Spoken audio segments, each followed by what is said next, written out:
Welcome to the Binge Breakers podcast. I'm Jacqueline. I am here to teach you how I overcame bulimia and my binge eating disorder, and how you can too. Through simple steps of mind management, repairing your relationship with yourself, understanding your habits, and intuitive eating.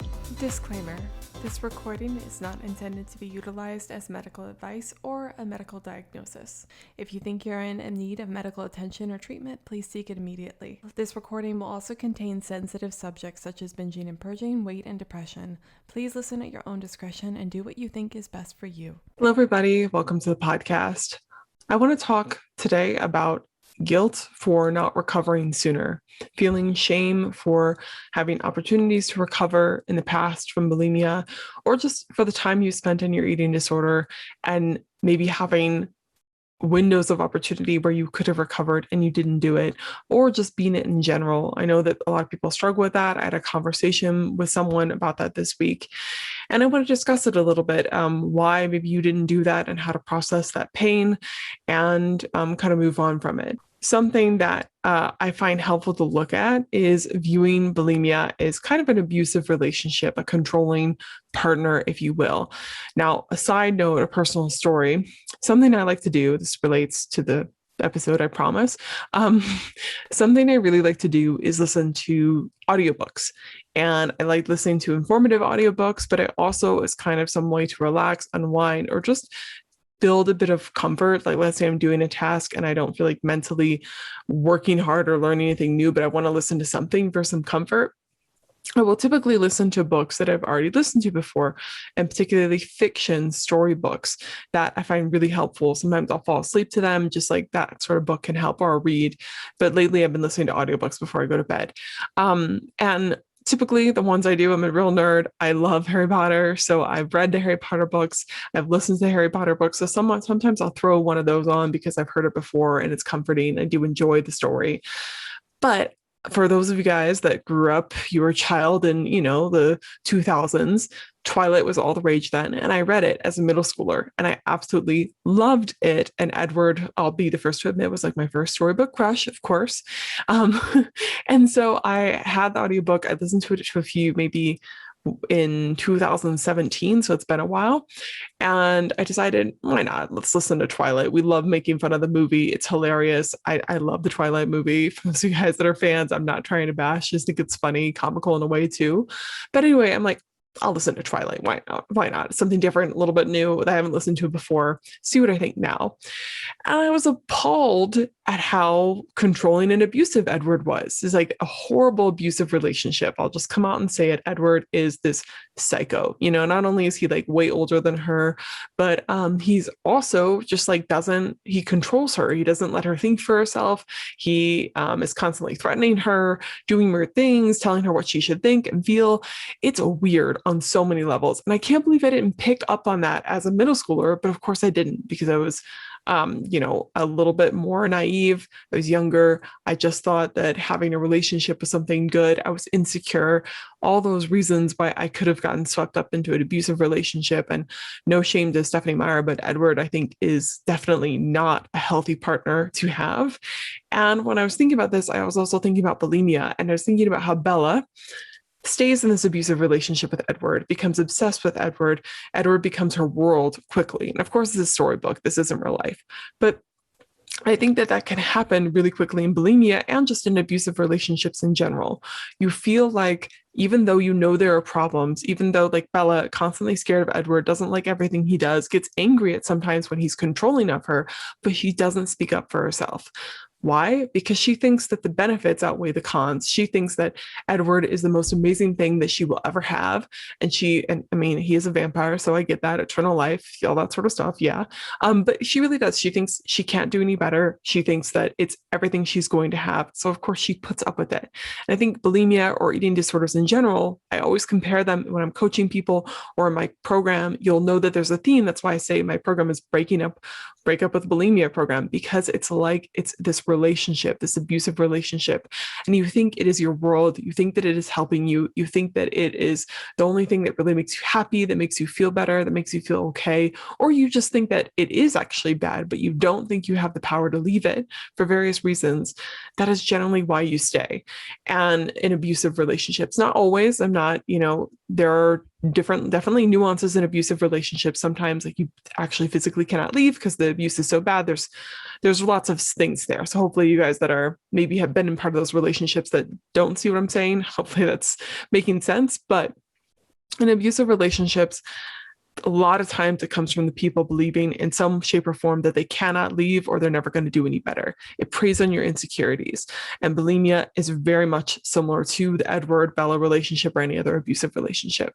So bringing it back to feeling guilty for not necessarily recovering when maybe you had opportunities, just like people that are in abusive relationships, they typically will have opportunities and they continually have new opportunities to leave this person that is abusing them. And most of the time they are somewhat aware that it is going on, if not hyper aware that they're in abuse, and they feel shame for letting themselves be abused, just like we feel shame for spending time with our eating disorders. I want you first to try to understand why you maybe stayed with your eating disorder, even if there were clear-cut opportunities that you could have left. And I'll give an example. The person that I talked to this week, I asked her outright, well, what was the reason that when you had this opportunity, why do you think you didn't leave? Why did you feel like recovery still was not the right option for you? And she said it came down to really not believing that it was going to be worth it or it was going to be possible, that she was guaranteed this future of being happier without it. And I think that speaks volumes to how a lot of us feel. A lot of times first of all, when you walk into an eating disorder, you don't think, oh, I'm super excited to ruin my life. I'm super excited to have this relationship with food that's never ever normal again. And then I can never think clearly about it. And then I constantly want to binge and purge or cope with food. No, you just think this is the option that I have right now, right here. When I first binge and purged in my adult life for the first time, I didn't think this is a good idea. I knew it wasn't a good idea. I knew it was dangerous. I knew it was bad. I knew that I couldn't tell anyone about it. But the reason that I did it was because I thought this is my only option. My weight had been yo-yoing for years and I was constantly losing weight, gaining weight, losing weight, gaining weight. My self-esteem was in the gutter. And then I had just lost a bunch of weight and I had just binged on accident. And then looking at myself, I felt like even though this isn't the best option, we cannot control ourselves. This is the only way we can monitor our food intake. This is the only way we can maintain our weight. That's legitimately what I thought. I was backed into a corner and I felt like that was my only option. And that's why I fell into it. And then things escalated from there. And there were opportunities where maybe I could have recovered, but I felt like I didn't have the strength. I didn't have the self-control. I didn't have the willpower. I didn't have whatever it is I thought I needed to recover. I felt like it wasn't there for me. So I want to invite you firstly to understand, well, why didn't you do that? Of course, there was a choice at that time, but probably not a choice you felt like you had. You could have done it, yes, but you coulda, woulda, shoulda, right? You didn't do it, and you didn't do it for certain reasons. One, there's no sense of regretting it because you can't really change it anyway. But then also, you probably made that choice because you thought ultimately it was the best option you had. Maybe it wasn't the most rational decision ever, but it was that decision. Maybe it was built from false beliefs, but it was what you believed at the time. There's no sense in shaming yourself for it when you really were doing the best you possibly could. And I think it's good to have compassion for your older self when it comes to that. I'm doing that a lot now as I'm going through places that I used to be bulimic at and kind of experiencing those memories. The other day when I walked into the grocery store, I saw the apple pies that they had there, and I don't know why, but I really like fruit pies. My mom always made them. So that was definitely like apple pie from the grocery store was definitely a binge food for me. And it made me feel, again, nauseous. I'm like, I can't have that. Even though it looks like it could be tasty, something about it revolted me. And I'm just trying to have compassion that was my life. I used to binge on apple pies and I could have maybe stopped doing that, but I didn't know any better. And that's what it was. So anyway, I think trying to look for, okay, why didn't you do that? But then the other thing is like, let's say you've made peace with, okay, we understand why we were in it. But that doesn't change the fact that we were in it for so long, that we could have recovered sooner, maybe, that we've lost time. And like I said in the previous episode, you're right. There's nothing that's going to change that. What I told this person in our group coaching, and what I'll tell you guys here, is that there's a time to feel sad about it and that there's a time to just pick it up and move on. And what I've been doing is not trying to force myself to feel happy per se, but I've been allowing myself to feel sad when I notice the times when I think about that I've lost to bulimia. But then I've been like, okay, cool. Now let's move forward. Let's do what we want to do. We can't spend all day in this. I also will say, let's say that you knew that there were better options out there. You knew recovery probably would have been a better option. Like for me, for a long time, I kind of knew that I needed to stop restricting, and I knew that intuitive eating was probably something I should try. It's not like it was this new concept to me when I first started trying it, actually, but I didn't do it for a long time. And you can spend time shaming yourself for that the option was so easy. Just like in an abusive relationship, say that you really just need to leave. All you need to do is walk out that door. All you need to do is go to your parents' house or wherever to safe haven until you get some time away from that person, and then you separate your things. But human beings love familiarity. We don't really like doing things that take more effort, more change, more things that are new to us. Things that are foreign, we don't really like. So even if you didn't have an ultimately good reason for staying all those years, even though I'm sure you probably did, you thought at the time that that was your option, that was your only thing that you could have done. Let's say you didn't and you don't really like your reasons. I want you to have compassion for yourself that you're a human being, and human beings love familiarity. We like to stay in our cozy, comfortable place, and a comfort zone is a comfort zone for a reason. It's easier. It takes less resistance to change, to just stay the same. It's something we're all really bad at. And sometimes it's good. Sometimes it's good to just stay the same and be in a comfortable place. I'm not saying it's bad. You shouldn't be always throwing turmoil into your life. But I am saying that if you felt like you were in this for way too long, understand that a lot of people stay in things way too long, whether they're in an abusive relationship or not, whether they're in an eating disorder or not. It's human nature to get really caught into a rut of things. And it actually takes quite a bit of effort to change. And I will say this, for those of you guys out there, you're listening to this podcast, clearly you are trying something to change it. A lot of people don't even consider that possibility and don't even want to attempt to try to change in any way. They don't even see it as a problem. So I just want you to understand how significant that is. Even if you've never fully recover, and hopefully that didn't depress someone when I say that, you can fully recover. I believe everyone can. But let's say that you always, like the rules of normal eating, that book, she always says, I walk with a 1% undetectable limp with my eating. It's always like, there's always a little something there. I'm almost normal, but not quite. Let's say you get there. At least you tried, at least you changed and you made some improvement in your life. And I just want to point out that most people don't even try to change. They just get in their ways. They stay in the job that they first had, and they don't necessarily like it. They aren't willing to change things up. They aren't willing to fail. They aren't willing to try. I'm not trying to shame those people for that, but I'm just trying to tell you how significant it is that you have tried to change in some sort of fashion. The fact that you're listening to this podcast means that you are trying to get some sort of help. You're trying to deviate from the norm of what your life is. That is huge. That takes a lot of effort, and it's not always pleasant. It's kind of uncomfortable, honestly, to take a change, to take a leap of faith. The people that work with me, the people that join my program, it is a leap of faith, right? You don't know what you're going to get. It's like scary. You're trying something new. You don't know if it's going to work. That takes so much discomfort for the brain to go through, and it helps you grow. But there's a reason why a lot of people don't leave their eating disorders or their abusive relationships. I'm not saying that they like it, but I am saying that sometimes it feels easier to stay in the mess that you're in versus changing it altogether. It feels overwhelming. It feels like you can't do it. It feels too hard. It feels like you are just better off this way, or you don't have the capability. So have some compassion for yourself there. If you're feeling guilty for not leaving, that I would invite you to think about those things. The last thing I'll say is that this person also said eating normally is something that's a basic life skill. Like other people are buying homes, they are traveling, they're having kids, they're getting married.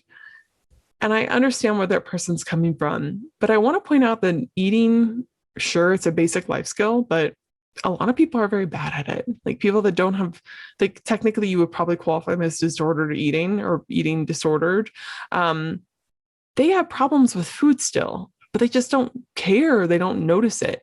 normal people, I'd say the average person has some sort of issue with food. We're in a new society. We have so much more food than we've ever been used to. We're also much more sedentary than we've ever been used to. And we're also constantly overstimulated with social media, bombarded with images of people that don't actually look like what their image looks like, and pretending to do all these things with food and fitness that they don't actually do, or they do with a whole heap of drugs assisting them or something.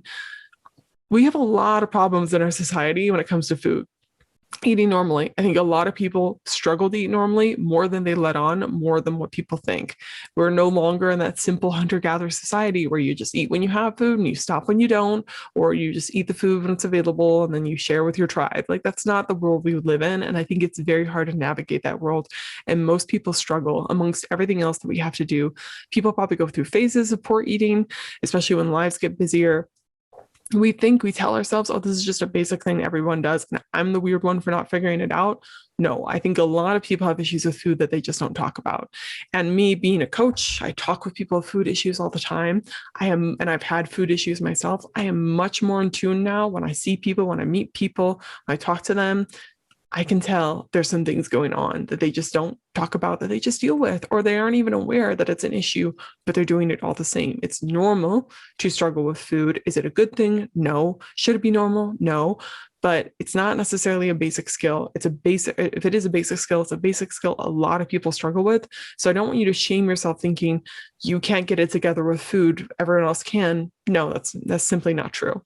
Also, those people who are buying houses, or they have their dream job, or they're getting married, I guarantee you they have their own issues going on. There's something that they're struggling with. And it's not that you should feel good about yourself because someone else is struggling, but I just want to, let you in on the secret that everyone has something weird going on. We're all weirdos. I replied to a comment in my group the other day. Someone was like, sorry, I'm such a weirdo. And I was like, you are a weirdo, but so am I. Like, we're all weirdos.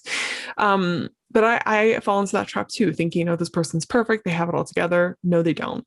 My dad said something to me that helped me a lot when I was younger, because my family, I grew up I had a great childhood for a lot of reasons, but there were problems, a lot of fighting and stuff like that going on, and just a lot of necessary extra help needed for that.